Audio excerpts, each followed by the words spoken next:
On Sunday, September 22nd, 2024, the Connecticut Sun beat the Indiana Fever by a score of 93-69 in their playoff opener. But why is Caitlin Clark on the floor?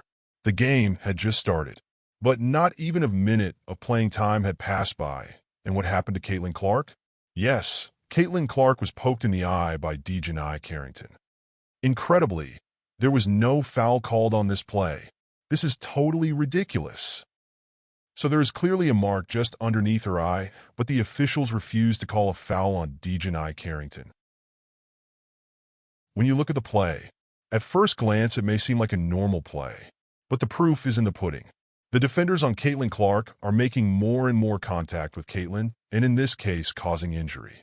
The problem is apparent when you see a clearly formed pattern and the players keep getting more and more aggressive on Caitlin Clark. This is not incidental anymore. This is intentional because this is now an established pattern. It is plays like this that can change the entire course of the game. When asked in the postgame, Clark said this did not affect her.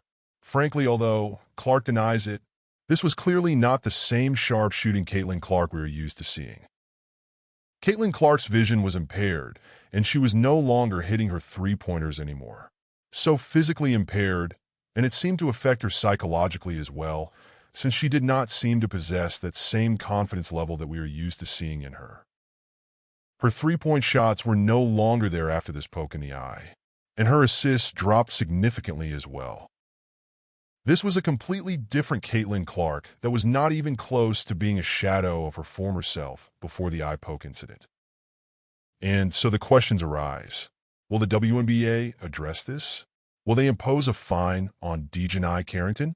Or will she simply get a slap on the wrist? Just look at the evidence.